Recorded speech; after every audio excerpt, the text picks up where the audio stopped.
रामपुर की टिकट को लेकर के और टिकट लेकर के भी चर्चा हुई है। सर पल्लवी देखिए, ये पीडीए ही जीतेगा, पीडीए ही एनडीए को हराएगा। पीडीए से घबराई हुई है सरकार। लगातार मुख्यमंत्रियों पर कार्रवाई हो रही है, क्या ये कोई नया तरीका नहीं है। ये समय बहुत बलवान है। हमने आपने तमाम किस्से सुने होंगे। समय से ज्यादा बलवान नहीं है और समय आएगा जब बीजेपी को भी जनता सबक सिखाएगी। केवल जनता इंतजार कर रही है कब उसे वोट डालने का मौका मिल जाए। और केवल मुख्यमंत्रियों को जेल भेजने से कुछ न्यूज को कंट्रोल करने से लोकतंत्र में इनकी जीत नहीं होने वाली है। ये लोकतंत्र को कमजोर कर रहे हैं। लोकतंत्र में जो आवाज उठाना चाहते हैं उनकी आवाज दबाना चाहती है सरकार। और सच्चाई तो ये है कि इनके पास जवाब नहीं है। मान लीजिए उत्तर प्रदेश में सबसे ज्यादा पेपर लीक हुए हैं, कोई एक पेपर लीक नहीं हुआ है। जितनी भी परीक्षाएं हुई सबके पेपर लीक हुए हैं। और पेपर लीक होने से जिन बच्चे नौजवानों का भविष्य अंधकार में गया है, मैंने कई बार बोला हूं, मैं फिर बोलता हूं, 60 लाख बच्चे जिनका भविष्य इस भारतीय जनता पार्टी ने उत्तर प्रदेश में छीना है। 60 लाख और उनके माँ बाप को मिला लें तो 60 लाख गुणा 3 कितना हुआ? 1 करोड़ 80 लाख। 1 करोड़ 80 लाख का अगर हम भाग दे दें, 1 करोड़ 80 लाख को हम भाग दे दें 80 से लोकसभाओं से, तो हर लोकसभा में 2,25,000 वोट कम हुआ है। और जिस दल का 2,25,000 वोट कम हो जाए एक लोकसभा में, तो सोचो कितनी घबराई हुई होगी। क्या इलेक्ट्रॉन बॉन्ड ने भारतीय जनता पार्टी का बैंड नहीं बजा दिया? इलेक्ट्रॉल बॉन्ड जो मिले हैं भारतीय जनता पार्टी का, क्या उसका जवाब है उनके पास? और अगर आप दिल्ली वाली बात कर रहे हैं तो जो आरोप लग रहा है, क्या इलेक्ट्रल बॉन्ड उसने भारतीय जनता पार्टी के लोगों को नहीं दिया? तो ये घबराहट में अपना जो मुद्दा बदलने की जो तरीका है, इसमें भारतीय जनता पार्टी कामयाब नहीं होगी। ये कितने भी नेताओं को जेल भेज देंगे, लेकिन जनता को जेल नहीं भेज सकते। जनता इनको सबक सिखाएगी। अखिलेश जी, पल्लवी पटेल और जेल तो जेल ही होती है जी। और अकेलेपन में कोई रहे और जेल की अपनी परेशानियां होती हैं, तो वो तो फेस करनी पड़ती हैं।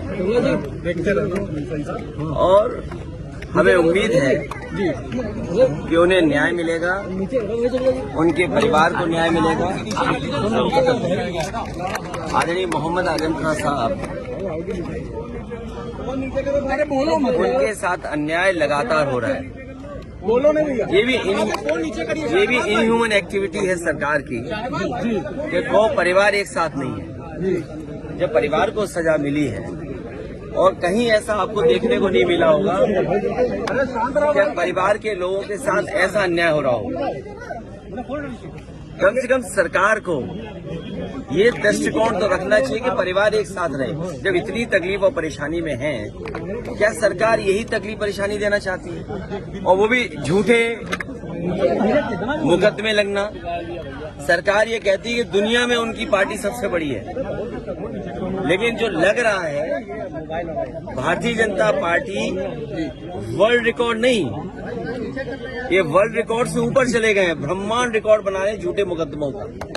लगातार वर्ल्ड रिकॉर्ड नहीं, ब्रह्मांड का रिकॉर्ड बना रहे हैं झूठे मुकदमों का।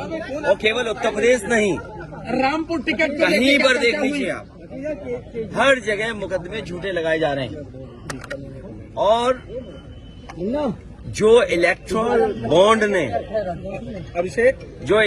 बॉन्ड ने भारतीय जनता पार्टी का बैंड बजाया, उसकी वजह से आप दिल्ली को भी देख लीजिए कि दिल्ली में क्या हो रहा है।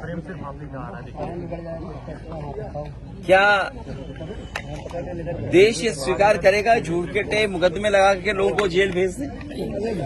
और अन्याय की कोई उम्र नहीं होती है। जुल्म की करने वाला कितना भी जुल्म करेगा, अंत में सच्चाई की जीत होगी।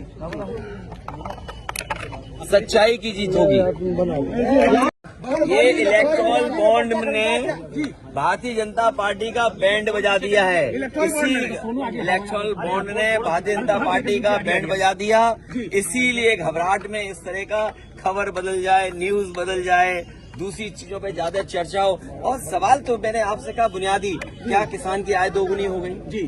क्या महंगाई कम हो गई? क्या नौजवानों को नौकरी रोजगार दे दिया जी?